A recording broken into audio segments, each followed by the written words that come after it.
Bosh, we're back. Excellent. Today's topic. What episode are we on? 22? 23? 23, wow. Yeah, come on. It feels like 23 years since England last scored a goal. Before that night against Germany where they scored 3. That fateful night. That fateful night. But yeah, today we are going to be discussing all things England. Yeah. Gareth Southgate, Aaron Maguire, selection issues, what's going to happen with Qatar. Yeah, so I've made like kind of brackets that we go through in terms of how we structure our England slander. Just so it's not a 45-minute rant about why we hate Gareth Southgate. Keep it concise, keep it good. So, the bits I've got are Southgate. I've got the playing style. I've got his team selection or squad selection. And then kind of our chances going into the World Cup, which is, what, like a month and a bit away? Isn't it like 6 weeks or something? Yeah, it's like mid-November. Mental, so yeah, very soon. So those are the breakdown. The chapters, if you will. The chapters of our England journey. Start with Southgate. Where do you stand on Southgate right now? Since the defeat to Italy in the final of the Euros, I was in a weird place where I thought, are we getting the best out of this team, the best out of these players? And I think probably not. Yeah. I think this team has such a high ceiling, such a high potential, but Gareth Southgate really isn't playing to that advantage. However, on the flip side, he's gotten us to a semi-final of a World Cup, the final of a European Championship, and clearly something he's doing is working. But could it be better? Could it be better? And now the answer is yes, surely. Yeah, and obviously the recent performances in the Nations League haven't inspired. No wins in 6. No wins in 6. A World Cup. That's like England's worst run ever. No wins in 6 off the back of a final. That is rough. I mean, we played decent sides in Italy and Germany, but they're not the sides they were. No, and weird that Hungary are the best team in that group somehow. But, I mean, but they're coming up playing. Yeah, just I am very much on the fence right now, and what a whack place to be. Right, I just think, like, honestly, I think a lot of people are though. Before the second half against Germany, where we ended up scoring 3 goals in like 10 minutes, Southgate out. I was very much Southgate out. And I think 3 goals in 20 minutes probably shouldn't sway my decision too much, but that's all Bukayo, mate. It is, perhaps. But we'll talk about that in a minute. I agree. So I watched, we were talking about James Lawrence Alcott's video before we started, and how, shout out James, come on the pod, he basically says that there's no wrong position in terms of how you can feel about Southgate. You can be Southgate out and you can be right. You can be Southgate in and you can be right. You can be on the fence and you can be right. Because, like you said, you can't sack him when he's got you England's, apart from the World Cup win in 66, he's got England's 2 best finishes in competitive tournaments. And you can't sack the man after doing that in his first 2 tournaments. So he was always going to get the World Cup unless he fucking, like, chinned his wife or something. Like, he's always going to get it. So, I think it is hard to ignore the 6 games going from the Nations League, but we should ignore them because he was always going to get the World Cup no matter the results. One weird thing with England is that we usually always do very well in qualifying and friendlies, stuff like that. We look just amazing. And the minute we go into a tournament, we sort of shit the bed. Yeah. And we can't pull out a goal. We can't get results against teams we should be smashing. Whereas with Southgate, it's sort of been the opposite. And you look at it and argue, well, we sort of scraped our way through to a semi-final in the World Cup. We had an easy run. Same thing with the Euros. We never really blew a team out the water. But apart from that 10-0 game, fucking, like a year ago, I haven't seen England score like 3 goals in a game and batter a team. Yeah, I mean... apart from maybe that Germany game. Yeah. In the Euros. I think... It is just one of those things where you look at the players, the quality we have in the team, and he's playing players like Phil Foden out right wing. When Bukayo Saka played, he's playing left wing back until he actually came on a right winger and then did something. It's a mess.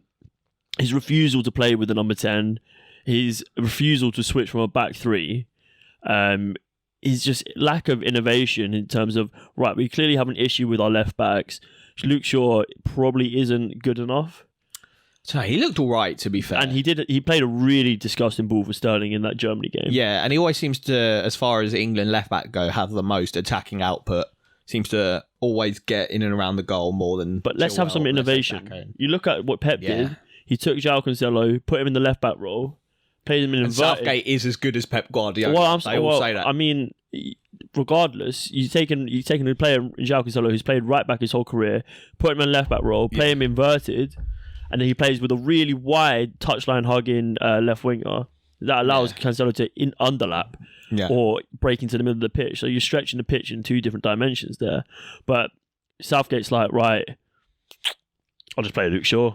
Yeah. Maguire. Well, I think the thing with Southgate is, and we'll move on to his kind of playing style in a sec, but I think what is good about Southgate, and I think he is due some credit in how he came into the role after Sam Allardyce, and England were kind of in a mess at that point. There was like no identity. Every tournament would get fucked. No togetherness. The fan base were all over the gaff. That might be the key word when it comes to Gareth Southgate, is togetherness. Yeah, 100%. He's united. Well, at that point, he united the fan base, got everyone on side in that World Cup. He changed the whole dynamic of the team in terms of... The team were behind him. There's never been like an England team that have been such a cohesive unit and also been so on side with this manager.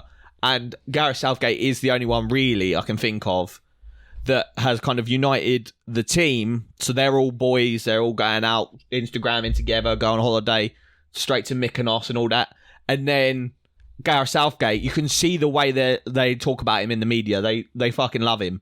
And they defend him as much as he defends them, which is great to see. Like the FA are probably in kind of like a sticky situation in that they're not going to fire Gareth Southgate because they know it's not just firing him, it's firing that team cohesion, it's firing the whole country being behind him. So it's a tricky one. I'm not going to lie though, fuck that, I'd rather win something. Get that cup in there, baby! I literally couldn't care less. I would... It's all great being, we're all friends. Yeah. We love each other. It's all good. Football friend. Yeah, well, back the country. But you know what's going to back the country even more? Trophies. Trophies, mate. Yeah, hold tight, the trophies. Mate, we are England, yeah. We've won one but then are people getting too ahead of themselves? Is it like we've only won one because we're only one cup worth of good? Potentially. But now we've had Is it arrogance? Maybe. Yeah. I mean, as well, before the Germany game, they're playing It's coming on. It's coming. Fuck that off, man. I don't care. I really don't care. I don't want to hear that shit until we actually win something again. Yeah. All right? Because now we got to the point where we are good enough to win something. Yeah. But we haven't. Yeah. We've capitulated. We've become the Tottenham of the fucking international stage. Well, it's like, how can you be led by Harry Kane? He is like a renowned bottle job. Yeah, no, but he does score goals. He's 2 off Rooney's record.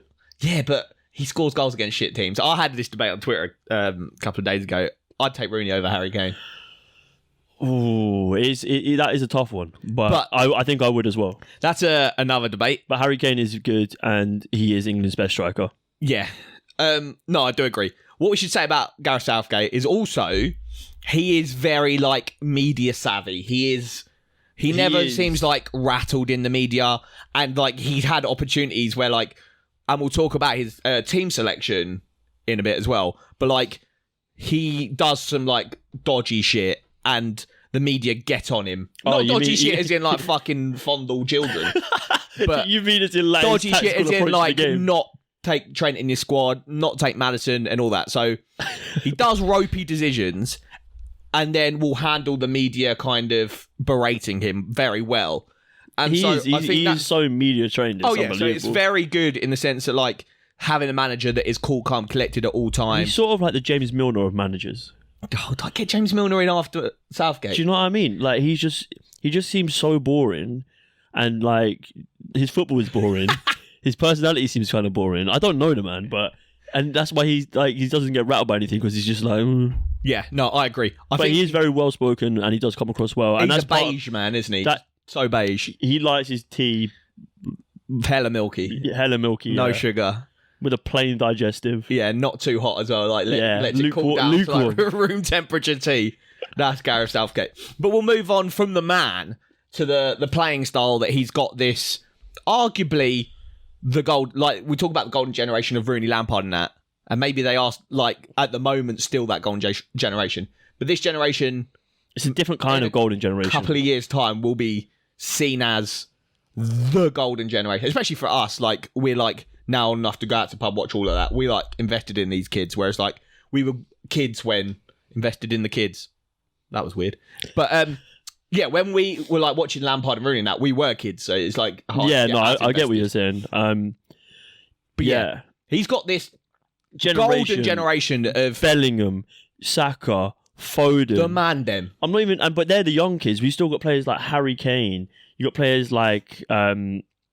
James Milner. No, but do you know what I mean? John Stones, yeah. Kieran Trippier. Is it? Oh, I don't know. No, but like there are levels to this game. Yeah. I love this game. Yeah. I don't love this game at the moment. So, Gareth Southgate, talk about his tactical ability or lack of. So, he's a staunch defender of... Well, he's a staunch defender. His kind of philosophy is... If you don't concede, you can't lose. Exactly. I'd rather win a game 1-0 last minute on the break or go to penalties and win the penalties rather than we lose 3-2 or we might win 3-2. His philosophy is get as late into the game as in the game as possible. Do you know what? His style of football is almost so pragmatic. It is great for tournament football because that is how you do progress in tournaments. 100%. But I mean...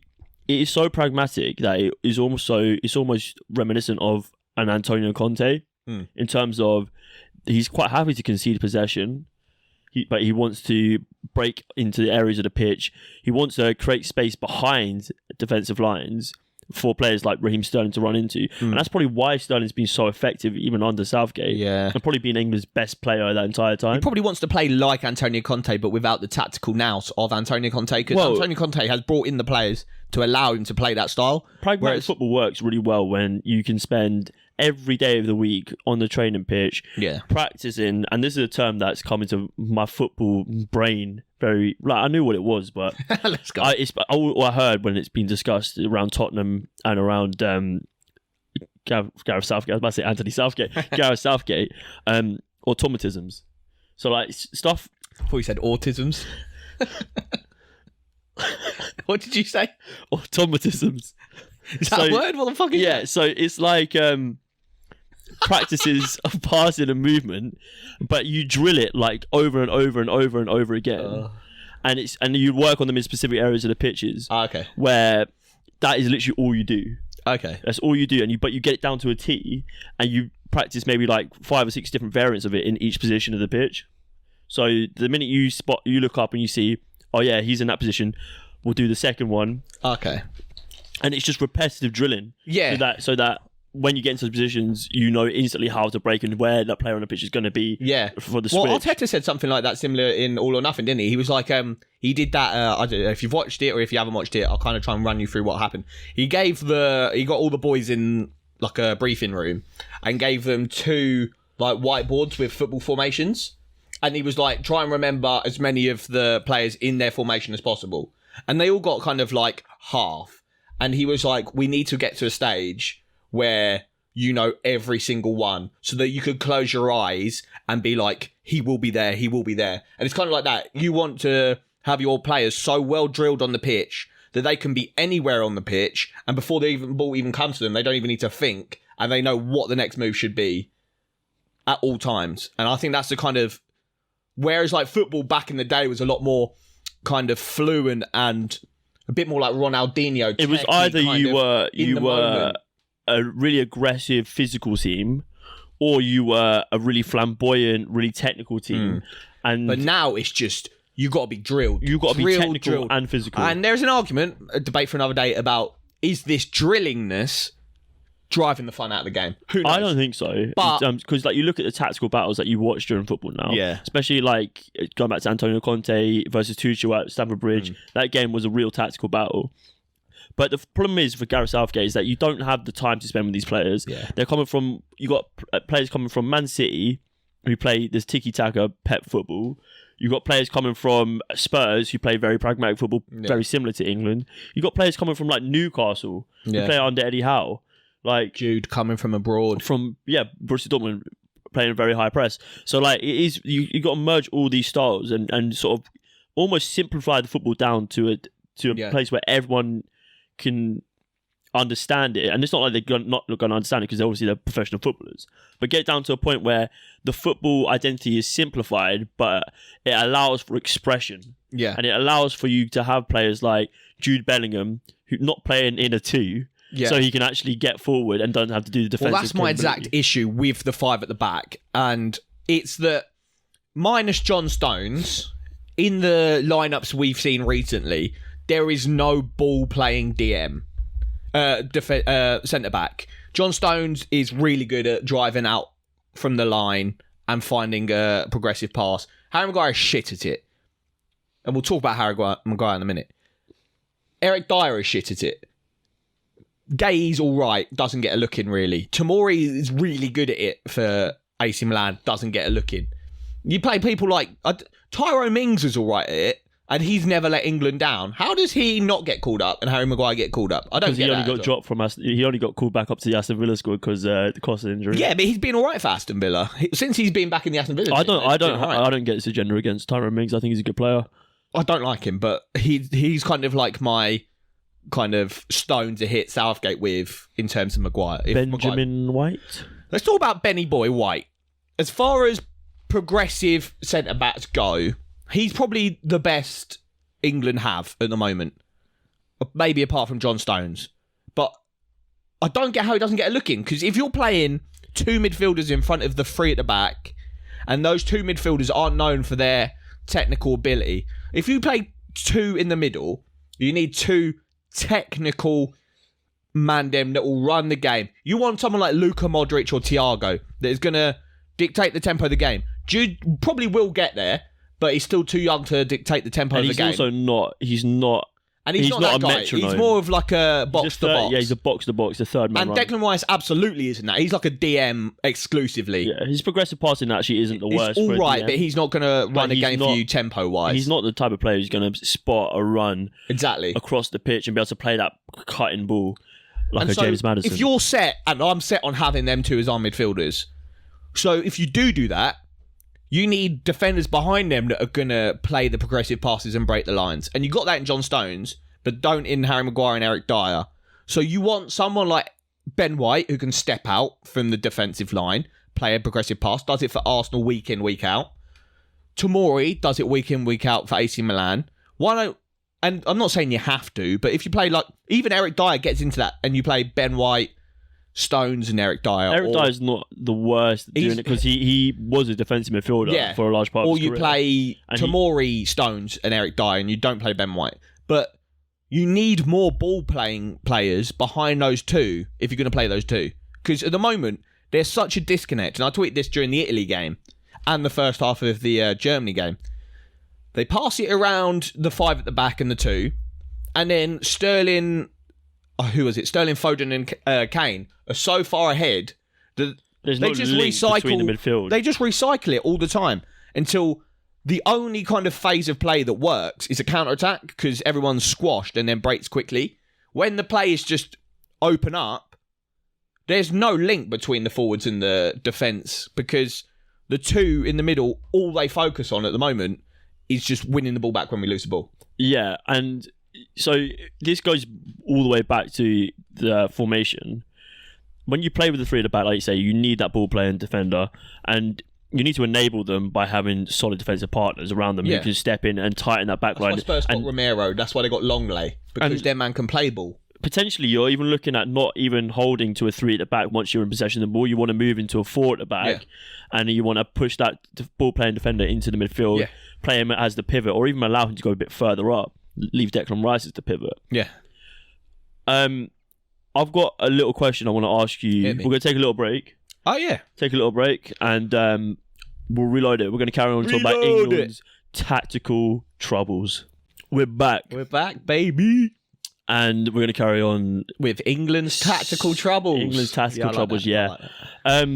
Before the break, I was going to ask Roz a question. I'm going to ask you to pick 3 players who you feel we need to utilise more in order to bring success at the Qatar World Cup. Utilise more as in like they're currently not getting a look in, or they're getting a look in but being played wrong? Potentially, or they're starting but they're starting in the wrong position, or potentially they're being played in a formation that doesn't allow them to get the best out of themselves. Okay. And I'll ask you, I assume you have some in mind as well, so I'll ask you after. It depends what you say. Okay, well, we can. So for me, one of them is Phil Foden. He's been Pep's kind of golden boy since he was, 16? He's been, nurtured by Pep Guardiola. Minutes managed. And he was saying, apart from Messi, he's, the most technically brilliant player that Pep's ever managed. And so, if Pep's saying that, he is the guy for England. He's the best manager in the world. Exactly.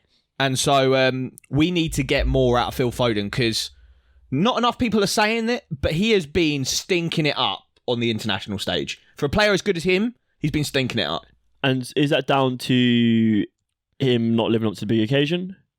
I don't think so, because we've seen him perform for City. He's played in so many big games and carried it. When people like De Bruyne and stuff aren't on smoke, or Aguero or whoever aren't on smoke, he is I remember one Liverpool game where he just tore them up by himself. And so he is not England's most technically gifted player. If that's not the problem, his ability to play on a big stage, is it down to where Southgate's playing him? So obviously in the Italy and the Germany game, we've seen him deployed as a right winger, which really, really, really doesn't get the best out of him. Especially when you've got a player like Reece James, who we've seen be able to bomb on, and he's almost as good in the attacking third as anyone. Yeah.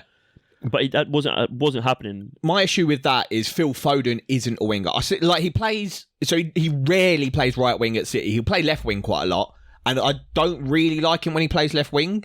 But I get why, because you've got you've got the likes of Bernardo Silva and Kevin De Bruyne, and you can't really have a midfield where it's like Rodri and then just Rodri and then De Bruyne and Foden. Yeah, you don't have that runner in there. So I get why they play him out there, because the technical ability in the City team is through the roof. Where it's not in the England team. He is the most technical guy. So he needs to get on the ball more than any other player. And the problem with playing him out on the wing is that, especially with the way that England play, and there's such a disconnect between the back lot and the front three, anytime he gets the ball, it's so quick and sharp, and he hasn't touched the ball in 5 minutes, that it's easy to do a loose touch or overthink it. Whereas if he's on the ball constantly 80% of the game, he feels like he's in the game and he doesn't need to overthink. He's such a player that does things just off the cuff. It's all natural. It's like he doesn't think about shit. When he thinks about it too much, like when England play and he hasn't touched the ball in ages, he's like, shit, I need to have a good touch now. I need to do something good. He overthinks it and bottles it. He needs to be on the ball all the time. Him to be, like you said, I want him to be the player in England's squad that has the most touches. Yeah, 100%. And the way I think we get to that position is through a formation change. It has to be. Do you know what? You can't make it work in 5-back. It's not going to happen before the World Cup, and it won't happen probably during the rest of Southgate's tenure as England manager. Yeah. But if we want to really get the best out of this England team, we need to deploy Bellingham in the 3 in the middle, allow him more freedom, and give him less defensive work to do. Yeah, you've got to rely on Rice doing all the defensive work, let Bellingham do the box-to-box, and just let Phil be Phil. Play Phil in that number 10 role, and then you even have you can bring players like Maddison, even a better Riese. And then that gives them an opportunity to get in the team, because they know with the 2 in midfield, their position isn't even an option at the moment. I mean, so they're thinking, fuck, what's the point of even I'm not going to get into the team because my position isn't there. If it wasn't for Calvin Phillips' injury, we'd probably be watching a midfield 2 with Calvin Phillips and Declan Rice. The dryness, mate. Jordan Henderson probably shouldn't be anywhere near the starting 11. No. But yeah, like you say, if you move to a formation where you can play a 10 or even just a slightly more progressive 8, and you play Foden 5 at the back, and then instead of 2 wingers and Harry Kane, you do Foden at 10 and Harry Kane and Sterling. Or something. Play Sterling off Kane's shoulder, because you need a 10 in international football. I said this more than ever. You can't get. I said this fucking when we were watching the Euros. You can't get overrun in the midfield, because every team, even if they're shit, they're good players. They always have 1 or 2 stars, and they're normally in midfield. And England, as good as our 2 midfielders are, you've got to be world class to beat 3 average midfielders. 3 average midfielders are always going to outrun and outplay 2 good midfielders. You need 3 in there. And Phil allows you... Phil's work rate is crazy as well. Like, he's like, having him in the middle, he'll be able to go out wide. He'll do the De Bruyne thing where he'll just roam, and his work rate's crazy. You can't just leave him static on the wing because it's waiting for the ball. It's dry. You just leave him stranded on the pitch. And like I said, like if you move to that point where you have a formation, whether it be a 4-2-3-1 or a 4-3-3 with a very progressive like 10, you allow the inclusion of players like James Maddison, like Abere Eze. There's other great 10s as well, like Smith Rowe potentially. And those 3 players that I've just mentioned, they all do the 10 role, but very differently. Yeah. Good options. And so you have the ability then to pick a player and bring him on in a situation where, say, they're playing a really deep line and you need someone who can play a really brilliant through ball. You've got someone like James Maddison, brilliant passing.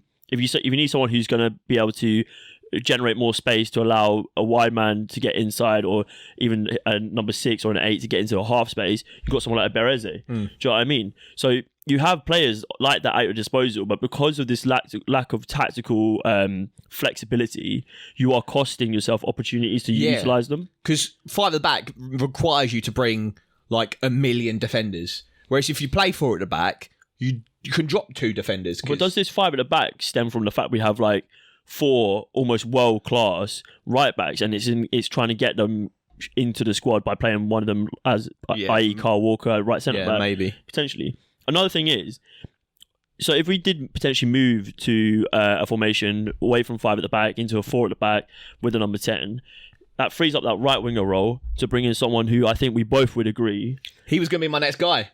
Exactly. The baby boy, the star boy, Bukayo Saka. The game against Germany, can I just say... Love you. It was a complete contrast to when he was off the pitch compared to when he came on. He was by far the best player on the pitch. I thought Mount actually did all right. I think I texted you saying I'm not a fan of Mount coming on. Yeah. But he was all right. He came in the right area and he was direct, which was brilliant, which is what we like to see. Yeah, Mount's really good when the game is hectic because he is really good at picking up the right spaces. But when the game's a bit stagnant and kind of slow, and you're trying to break down a team, which is, I think, what Chelsea fans get tired of him, because Chelsea are always, most of the time, dominating the game. He's not very good at, like, picking locks and that kind of game. He's good when the game is fucking mental and end-to-end, and he can kind of pick up cheeky spaces. But if it's on him to pick locks and find progressive passes, he's not very good at that. So bringing him on for, like, the last 20 of a hecky game is, like, smart, because he's good at that. But, yeah, on Bukayo... The boy's cracked, mate. He is, I'd say, England's best winger and should be in the starting 11 every single time. Especially because left wing, you could argue Foden could go out there. You could play Grealish. You could play Sterling. Right wing, there is no one competing with him at Saka's level. They're like the argument for Sancho, dry. Rashford, I'd say he's better on the left than he is on the right anyway. Jared Bowen, but he's dry at the moment. So... Saka is in a different league to every other right winger. I don't want to hear Foden out there again because he's shit out there. And Saka, what he does is he just gets at, man. There's a lot of people that recycle. He really rattles defenders by the fact that he's almost a bit babyface assassin. He's my tonk little Ute, man. Bro, honestly, like the game changed so much. You could tell the defenders didn't want him running at them. And that's what we'll do. A lot of they'll come up to a defender and recycle backwards. He'll just be like, no, I'm burning you. And he does it without thinking. You see him, he approaches the defender and he's past him and it's gone. Or he does that and he pushes the defender back far enough to allow someone to overlap. And that's exactly what England need. When you've got players like Reece James and Trent, even Kieran Trippier, who's quite good going forward, potentially not Kyle Walker, not the best bombing on right back in the world, but unlock that ability, utilise these players. We watched Reece James in 2 games against Italy and Germany not really get a sniff of anything up the pitch. Yeah. And so you're saying, oh yeah, Trent's been dropped because of his lack of defensive capability. Well, you've got 3 fucking centre-backs, love. Yeah. Like, come on. The whole concept of utilising the 3 at the back, with 5 at the back with 3 centre-backs, is to utilise your wingers. Yeah. And fair play, Luke Shaw, when he came, he did like a brilliant ball to Sterling, who sort of scuffed the finish a bit. Yeah, Sterling looked a bit ropey, to be fair. But the thing is with Sterling, He is the moments, man. But he is England's. He's been for the last maybe 5 years England's best player. Oh yeah, no, I think like my starting front three is always Sterling, Harry Kane, and Saka. And just on Saka, another good thing about him is I think he works so well with Harry Kane because Harry Kane is like Gabriel Jesus in the fact that his link-up play with the wingers is phenomenal. He's so good at like touching it down, playing it off, and going, and the winger going. He's so good at intricate 1-2s, and Saka gets that with Gabriel Jesus now, and he can do that with Harry Kane, and I think them two together work so well. And the problem with Foden and Harry Kane is they both try too much on the ball, whereas with Saka all he does give and go, give and go, give and go, and that's how you unlock defenses. That's how you unlock defensive. And another thing. We were saying about Trent and his lack of defensive capabilities. The only reason we need defensive capabilities... This guy's centre-backs are shit. ...is because we defend like fucking idiots. But if you have a good defence, you can... That's what Liverpool do so well. Their defence is good. I mean, they were good. Yeah, but you had like Van Dijk, you had Gomez or Matip or Konate, and it was solid, and it allows Trent... You watch when Liverpool were good, Trent and Robbo, like most of the time, they'd be up in the opponent's half. Exactly. And Saka does kind of what Salah does in that he allows kind of like a rotation with Trent. I think... The triangles, isn't it? Saka and Trent on the right wing would be disgraceful. Yeah, I'm fully here for it. I think also... Then you need better defensive stability. An understated side of Saka's game is his defensive quality as well. Yeah. He tracks back. Yeah. He gives you more on the right wing than Foden does. Yeah. Foden, you're looking at a wide playmaker, but you don't need a wide playmaker when your striker is basically a number 10 who scores goals. That's what Harry Kane is. All you want is just aggressiveness in your wingers. Because the problem with our team is that no one is taking anyone on. It's just recycle and counter-attack. But how can you have a team with Sterling, Grealish, Foden, and don't take everyone on? That's what I'm saying. You want... Just get... If I was in charge, I'd just get all the players. I'd do like a drill in training and be like, who can take on the most man? And then I'd pick the best 11 out of that and just shove them all on pitch and be like, just take on everyone. Just do it. Jack, you only took on 9 out of 22, so you're in goal. Yeah, literally. Because it's just like you want to be inspired by... This is a golden generation and you want them to do crack shit. You want them to dribble past 3 man and bend in like a 30-yarder. You don't want them to just recycle, lose the ball, get pressured for 90 minutes and score a counter-attacking winner. You want to be like, every time we get the ball, we're going to score. If we went through to the semi-finals, but we played exciting, scintillating football, and it looked like, do you know what? We could beat any team on the planet by 6 or 7 goals, and we end up losing to a really shit decision in the semi-final. Is what it is. I think most people will be happy with that. But you want to see that, like, there is nothing worse than wasted potential. Just and I think that is the fear through a golden generation. Is just that is the biggest fear of every England fan right now is wasted potential. Like, there is so many techie ballers in this squad. Yeah, there is such potential. There is really good balance in the squad. We have great players in every position, potentially apart from left back. Yeah, and our centre backs, but we have options there. Even if your centre back is your weakest position, don't play 3 of them then. Literally that, especially when... Or just play... Because at the moment, we're practically playing 4 at the back because Harry Maguire is just one lesser man. Don't want to be that guy, but he can't be in the starting lineup.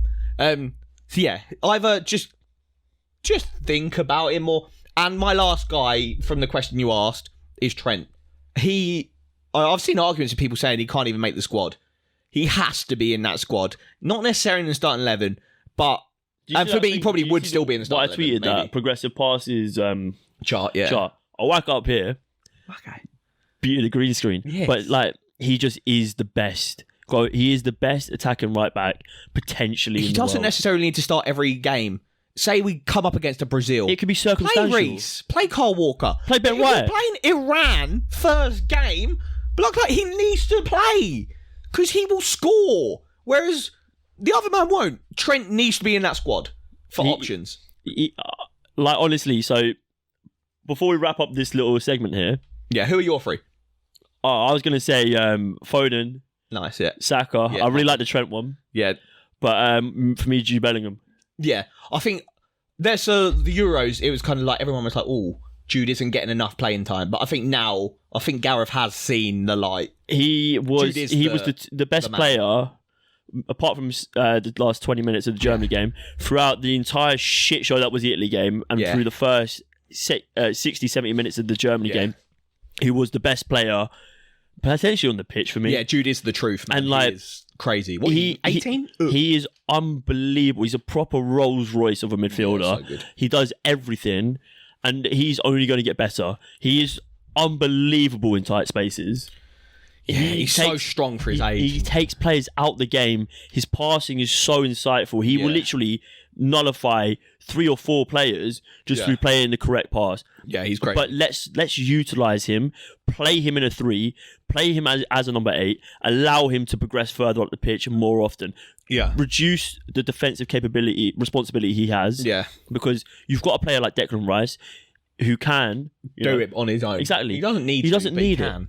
And so let's just utilise him. He is so good. And you got Gareth Southgate talk about Musiala saying like he was one of the greats, like one of the best. Musiala is tech. Yeah, but like we've got fucking Jude Bellingham. We've got Phil Foden. We've got Bukayo Saka. We've got Chris Willock. Yeah. Wait, there's a shout. There's some. Like there is like Jude Bellingham is. He is the key. The truth. He is the Father, Son, and the Holy Spirit. Mate, he is. We haven't had a really good midfielder in a long time. Yeah. Like we've had good midfielders, but you're going back to like the days of like Lampard and Gerrard. Yeah, and well, no, that's exactly what I was didn't even work. But like, how long goes that now? Yeah, and Lampard and Gerrard at 18, they're not doing what Jude is doing. Nah, never. Anyway. Maybe the only player who was as good as Jude at 18, me, Wayne Rooney. Yeah, now Wazza was obviously Wazza was levels. Yeah, but talk to me about Harry Kane and Wazza. They're not in the conversation. But yeah, it is what it is. I mean, the only other position, which is because I think the next section we're going to be doing is about the Qatar World Cup, about what's going on. Also, a little touch on kind of players that aren't making a squad, and kind of we can have those two together. And people like Maddison not getting a look in. Yeah, we'll talk about. I was going to say goalkeeper position. Obviously, Nick Pope. Nick Pope dusted, mate. He got the lowest ever rating for an England player. I can't remember what site it was on, but he got like a 3.2. But he was on board with the idea of Nick Pope. His game wasn't that bad. He had a howler at the end of the game. Right? It was. Yeah. He shouldn't have spilled it. The ball, to be fair, does bounce kind of weirdly. Yeah. But you're a Premier League goalkeeper. You need. And his only ability is shot stopping. Yeah. And that was dry. He got beaten by a brilliant Havertz strike. Yeah. And a penalty. Yeah. It was a good penalty. And then a Harry Maggs. The Harry Maggs disaster class is the penalty. And so like he didn't have. It wasn't the worst England goalkeeping performance I've ever seen. No, but his distribution is shocking. I think Qatar World Cup starts tomorrow. You've got every goalkeeper in England is fit. Mm. Who is your number one starting goalkeeper? Jordan Pickford. It has to be. Until he fucks up in the English shirt. And this makes my argument even more valid. I don't like Jordan Pickford at all as a player. Seems like a bit of a cunt. But I think for England, the argument is always he's never let England down. And I totally agree with that. And also, Aaron Ramsdale, who I'd have as my number one, maybe in a couple of years down the line, hasn't had enough time to cement his place as number one. Hasn't had enough games to do it. You can't go into the World Cup giving Aaron Ramsdale his first competitive tournament start. So I'd still have Jordan Pickford. Yeah, I think... And his distribution isn't shocking. It's not as good as Ramsdale's, but it's not shocking. I think he also is like...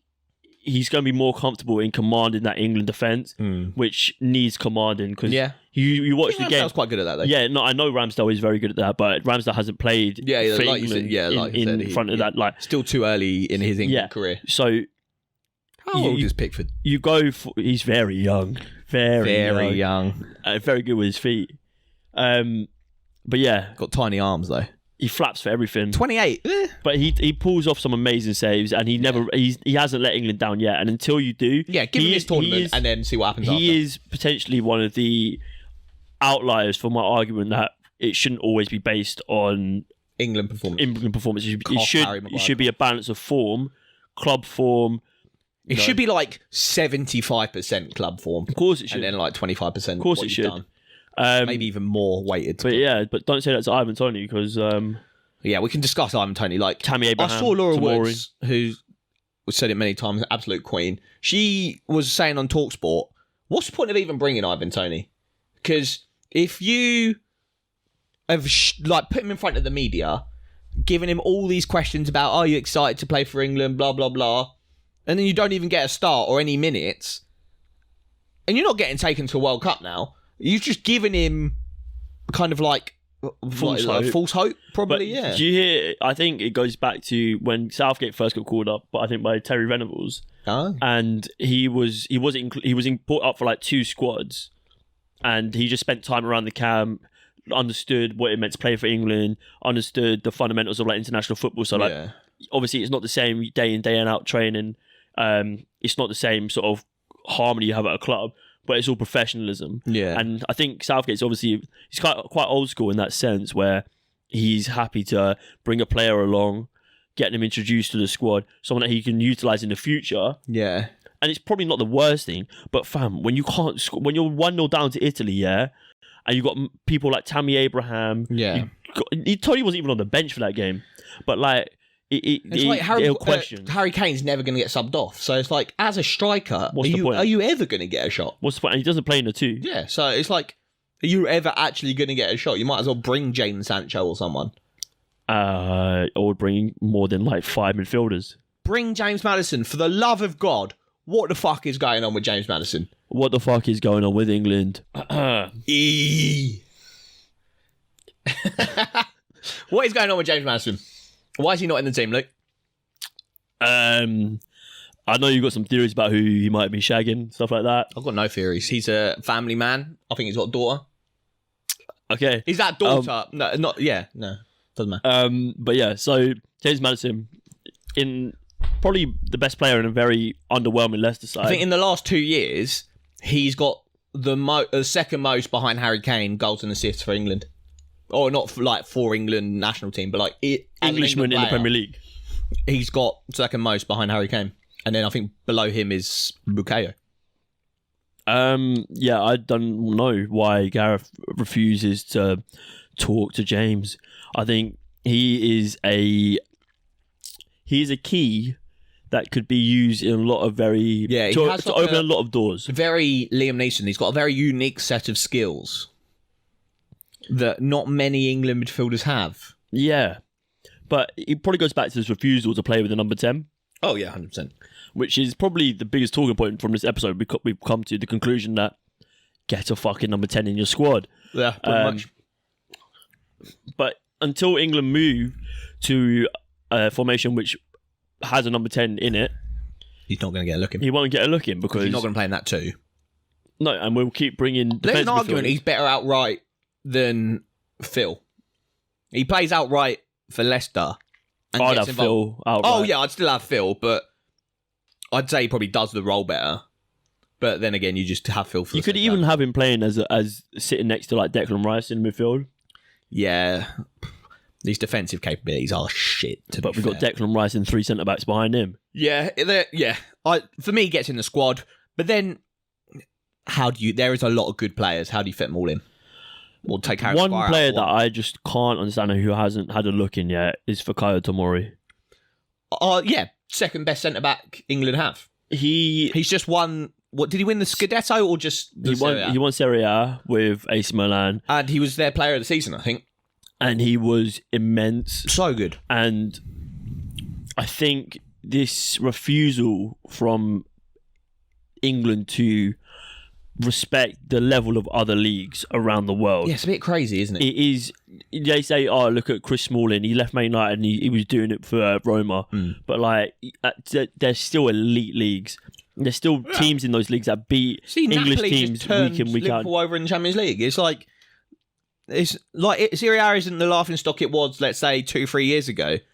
The money, I swear, AC Milan are like the second richest club in the world now, or something like that. They got like Chinese owners that are disgusting. But like, they got players out there. Friday night, it's England versus Italy. You have a centre back who spends his career in Italy in that stadium. In that stadium, Mad. Doesn't even get a look in. Yeah, crazy. He plays against most of that Italy team. Yeah. Week in, week out. Yeah, Raspadori doesn't score that goal if Tomori starts. He's probably had Raspadori on crud a couple of times a year.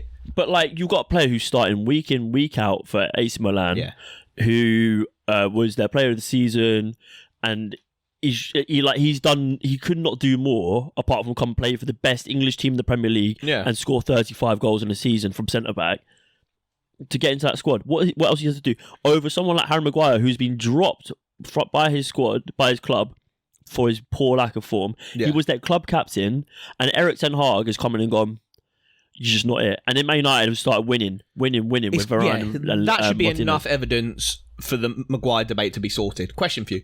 If Tomori played at Arsenal last season and Arsenal finished where they did 5th, but he said, let's say, had kind of the same level of performance he did in Serie A, but for Arsenal, does he get in the team because he plays for Arsenal? Potentially. I think there is very much a bias from a selection point of view to the English leagues, with Jude Bellingham being probably the main outlier. And it took a while to get Jude in. Of course it did, but maybe that was due to how young he is. Yeah. But it is baffling to me. And like, look, we're not going to win the Nations League. We're not going to finish top of our group. Yeah. Let's experiment a bit, get these boys some game time, because there's no point you putting out the team that you want to start for the Qatar World Cup and then fucking losing 1-0 to Italy, and you're going, oh yeah, Harry didn't play very well, did he? Luke Shaw's a bit shit. But we're going to do that exactly. Zero football IQ. Oh yeah, let's just do it against fucking Germany as well. Yeah.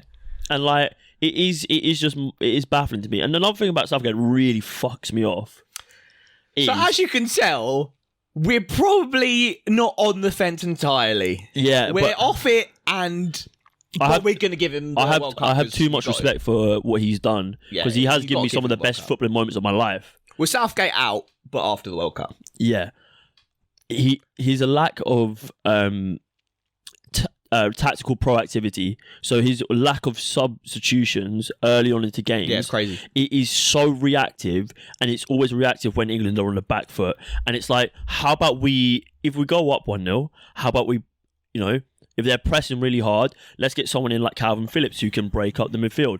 How about if we are 1-0 down, let's fucking put someone in the midfield or someone forward who's going to either stretch the line or can add an extra body midfield. We don't need to change our fucking centre back at the 75th minute when we're 1-0. Is the perfect example. We were playing shit the whole game. I saw people at half-time saying, oh, this is better than the Italy game. It was just as shit. But, so at half-time, you could have made subs, or at the 60th minute before they scored. When did they score? I don't know, like kind of 60th minute-ish. But we were playing bad for about an hour. It took them to go 2-0 up for him to make